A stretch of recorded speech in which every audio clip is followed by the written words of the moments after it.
Welcome to Tamil fried channel. இன்றைக்கி நம்ம என்ன வீடியோ பார்க்க போகிறோன்னா, கடையில் செய்கிற மாதிரி பரோட்டா எப்படி வீட்லேயே ஈஸியாக செய்யுதுன்னு பார்க்க போகிறோம். அதுக்கு முன்னாடி இந்த சேனலை சப்ஸ்கிரைப் பண்ணாதவங்க சப்ஸ்கிரைப் பண்ணுங்கள். வாங்க வீடியோக்குள்ளே போகலாம். பாருங்கள், மைதா மாவு நான் நாகா மைதா மாவு எடுத்துக்கிட்டேன் 1/2 கிலோ. ஒரு பாத்திரத்தில் கொட்டிக்கிட்டேங்க.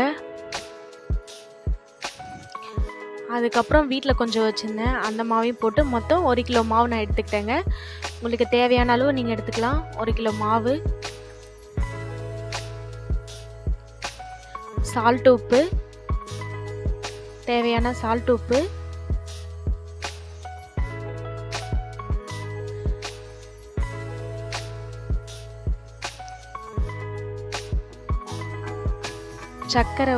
சர்க்கரை 1 ஸ்பூன் போட்டுக்குங்க கொஞ்சமாக. அதுக்கப்புறம் ஒரு வாழைப்பழங்க. நீங்கள் முட்டை ஆட் பண்ணுறதா கூட ஆட் பண்ணிக்கலாம், சாஃப்டாக வருங்க. நான் இன்றைக்கி முட்டை ஆட் பண்ணல, ஆனால் வாழைப்பழம் மட்டும் ஆட் பண்ணிட்டேங்க.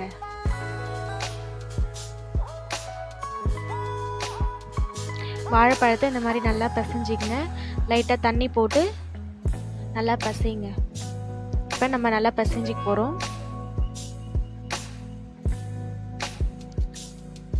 தேவையான அளவு தண்ணி ஊற்றிக்கணும்.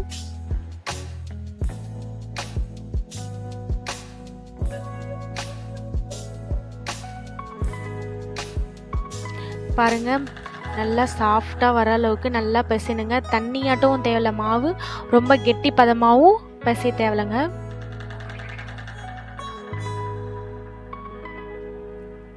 தண்ணி விட்டு கொஞ்சம் கொஞ்சமாக நல்லா பிசைனாங்க. இப்போ மாவு பிசையும் போது கொஞ்சம் கொஞ்சமாக தண்ணி ஊற்றி பிசைங்க. ஏன்னா அதிகமாக தண்ணி ஊற்றிட்டேன்னா ரொம்ப குழன்னு ஆகிடும். அதனால் தண்ணி கொஞ்சம் கொஞ்சமாக ஊற்றி நம்ம பிசைகிறோம்.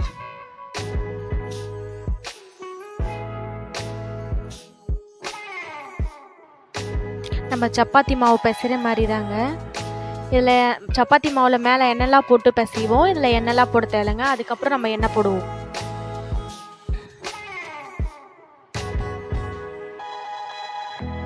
அவ்வளோதாங்க. இப்போ மாவு பிசைஞ்சாச்சு. வாங்க கல் ரெடி பண்ணலாம்.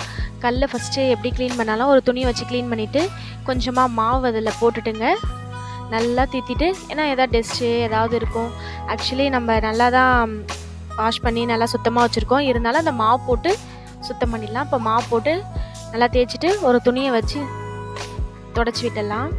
அதுக்கப்புறம் நம்ம பிசைஞ்சு வச்ச மைதா மாவு அதில் போட்டு நல்லா இன்னொரு டைமு நல்லா பிசையலாங்க. மாவு அது மேலே கொஞ்சம் கொஞ்சமாக போடுங்க. மைதா மாவே போட்டு நல்லா பிசையுங்க.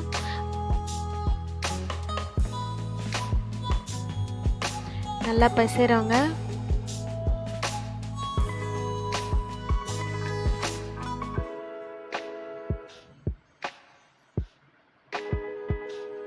நல்லா மாவு போட்டு நல்லா பிசைய கையில் அந்த பிசு பிசுன்னு இதெல்லாம் ஒட்டாதுங்க. எண்ணெய் போடாமையே அந்த மாதிரி நல்லா பிசைஞ்சிட்டாலே கையில் பிசு பிசு ஒட்டினாது. இப்போ நம்ம எண்ணெய் ஆட் பண்ணுறோம். எண்ணெய் கையில் தேய்ச்சிக்கிட்டு நல்லா மாவு போட்டு திரட்டுறேங்க. இப்போ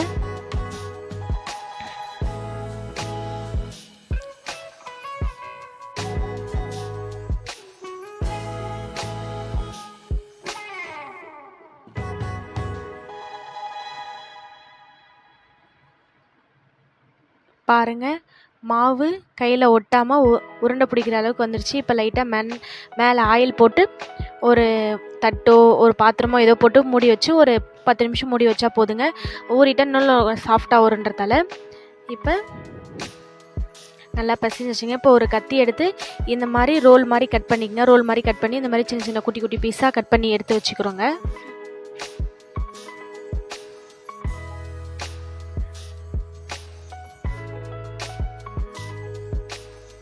மாதிரி குட்டி குட்டி பீஸாக கட் பண்ணி வச்சுட்டு அதில் எண்ணெய் தொடுங்க. நல்லா உருண்டை பிடிச்சி நம்ம சப்பாத்தி மாவு உருண்டை பிடிக்கிறோங்க, அந்த மாதிரி உருண்டை பிடிச்சி போடணுங்க.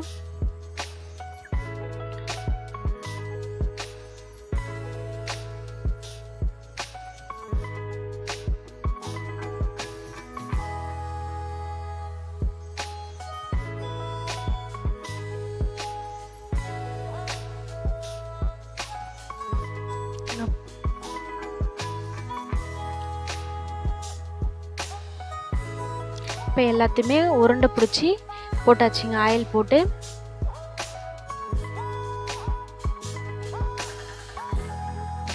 பாருங்கள் கொஞ்சமாக மைதா மாவு கொட்டிக்கும்.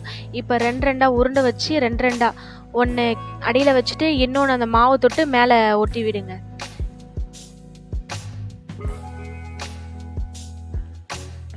அந்த மாவும் போய் ஒட்டாமல் இருக்கும். அதெல்லாம் 2 ப்ரெஸ் பண்ணி வைக்கிறோங்க. பாருங்கள்.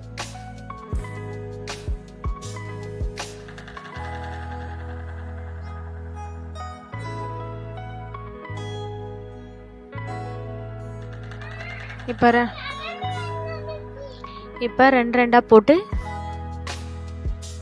நம்ம வைக்கிறோங்க. மாவு அதில் போட்டுட்டா அந்த பிசுப்பு இது 2 ஒட்டாத இருக்குங்க.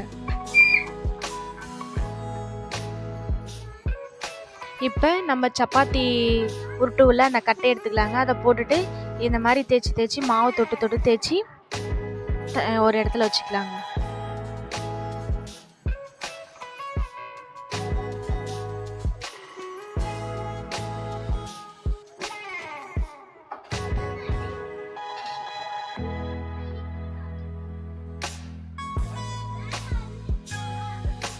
பாருங்கள் எல்லா மாவும் இந்த மாதிரி சப்பாத்தி கட்டையெல்லாம் தேய்ச்சி வச்சிடுங்க.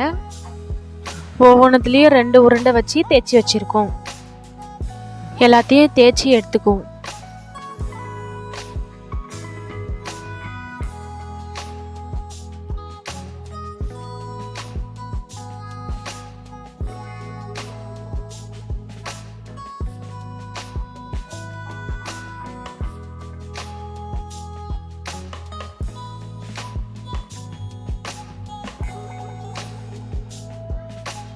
இப்போ கொஞ்சம் ஆயில் சேர்த்துக்கிறோங்க. கொஞ்சமாக ஆயில் சேர்த்துக்கிட்டு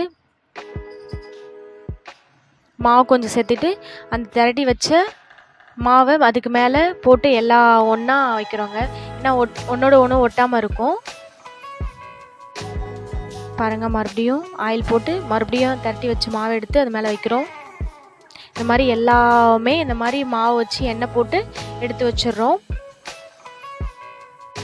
இந்த மாதிரி நல்லா ஆயிலும் மாவும் போட்டு நல்லா வச்சுக்கிறோங்க. அப்போனா தான் நம்ம திரட்டி எடுக்கும்போது ஒன்றோட ஒன்று ஒட்டாமல் தனித்தனியாக வருங்க.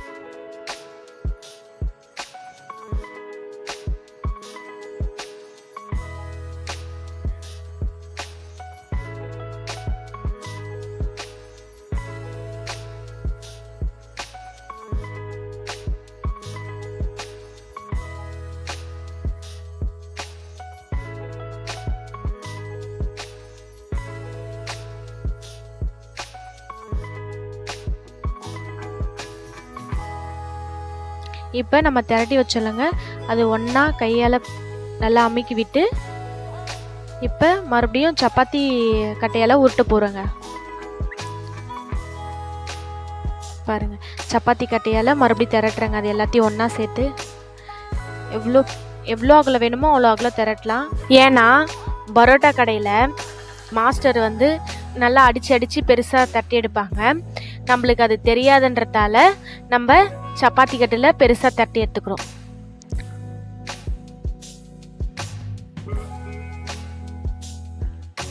நான் இந்த மாதிரி இருக்கிற எல்லா பரோட்டாவோட மாவு எல்லாமே இந்த மாதிரி நான் திரட்டி வச்சுக்கிட்டேங்க. இப்போ திரட்டி நல்லா சாஃப்டாக வர அளவுக்கு பண்ணிக்கிட்டு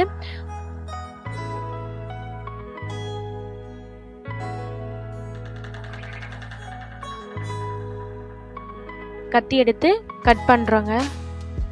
கட் பண்ணிவிட்டு இப்போ ஒன்றோட ஒன்று ஒட்டின பாருங்கள். இப்போ இந்த மாதிரி எடுத்தால் வருங்க, தனித்தனியாக வரும். இப்போ பாருங்கள், மெலிசாக தனித்தனியாக வருது பாருங்கள். எவ்வளோ அழகாக வந்துருச்சு பாருங்கள். இப்போ நம்ம பரோட்டா செய்கிற மாதிரி இந்த மாதிரி சுருட்டி வச்சிடலாம். இந்த மாதிரி தனித்தனி ஸ்லைஸாக வருங்க எடுக்க எடுக்க. அப்படி நல்லா வரணுன்னா மாவும் எண்ணெயும் போட்டு தட்டினதில்ல அந்த இடத்துல நிறைய மாவு எண்ணெயும் போட்டாதாங்க இந்த மாதிரி ஒன்றோட ஒன்று ஒட்டாமல் வருங்க.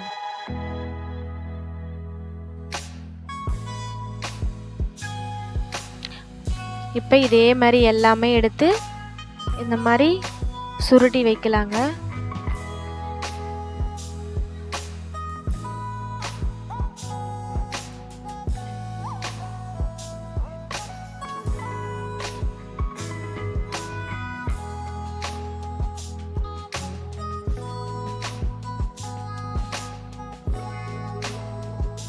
இந்த மாதிரி நான் இருக்கிற எல்லா பரோட்டாவும் மாவோடையும் எல்லாமே இந்த மாதிரி சுருட்டி எடுத்து வச்சுக்கிட்டேங்க.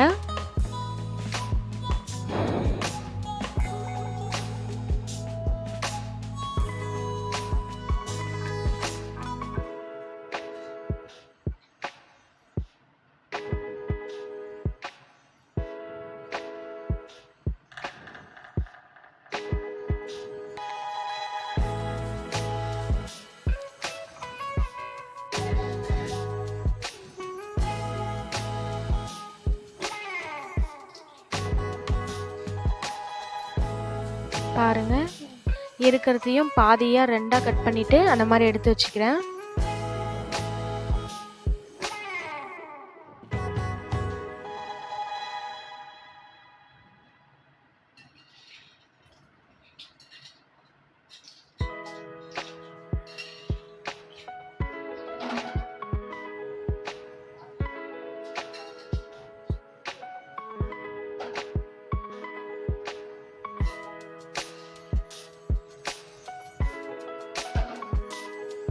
இப்போ அதெல்லாம் மறுபடியும் அமுக்கி அங்கே பாருங்கள் எண்ணெயில் போட்டு எடுத்து எடுத்து வச்சுக்கிட்டேன்.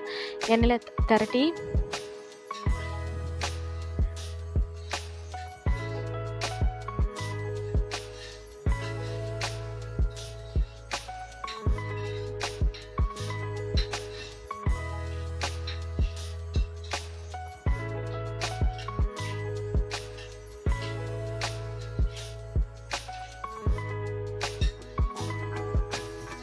பாருங்கள் அதையெல்லாம் சுருட்டி வச்சதை லைட்டாக எண்ணெய் மேலே வச்சு லைட்டாக அமுக்கி அமுக்கி விட்டு எடுத்து வைக்கிறோம் தனித்தனியாக.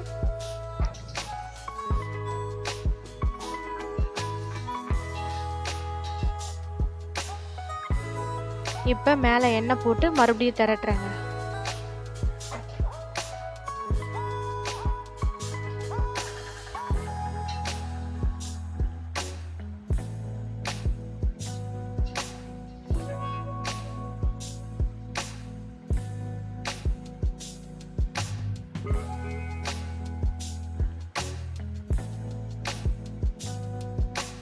எல்லா பரோட்டாவும் திரட்டி வச்சதே இப்போ என்ன பண்ணுறோங்க, இந்த மாதிரி சப்பாத்தி கட்டையால் திரட்டி ஃபுல்லாக வச்சுட்டு பாருங்கள் எவ்வளோ சூப்பராக வந்துடுச்சு.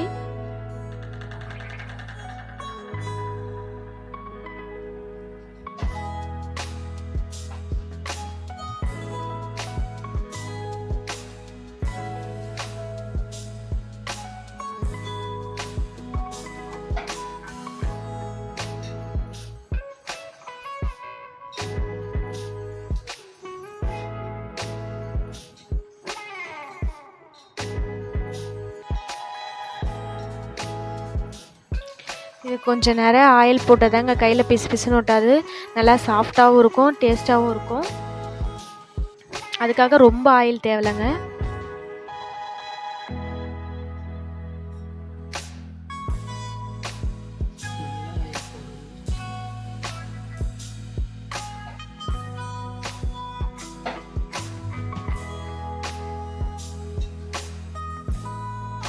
இப்போ ஆயில் போட்டு நல்லா ஆயில் போட்டு நம்ம சப்பாத்தி கட்டையால் திரட்டி வச்சாச்சுங்க. பாருங்கள், இப்போ நம்ம ஸ்டவ் ஆன் பண்ணி தோசைக்கல்லை வச்சு நம்ம பரோட்டா போட போகிறோங்க.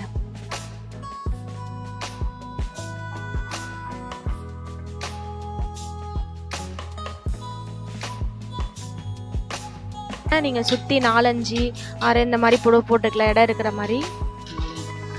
ஃபஸ்ட்டு ஒன்று போட்டு செக் பண்ணுறேன்.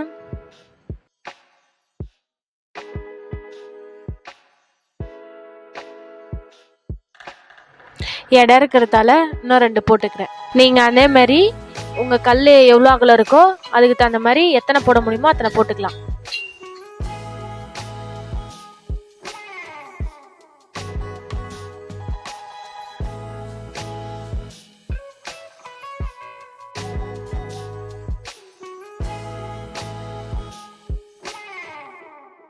உங்களுக்கு ஆயில் எவ்வளோ வேணுமோ அதுக்கேற்ற மாதிரி போட்டுக்குங்க.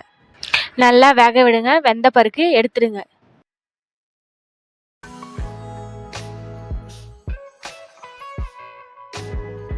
இந்த அளவுக்கு வெந்தா போதும், நான் எடுத்துடுறேன்.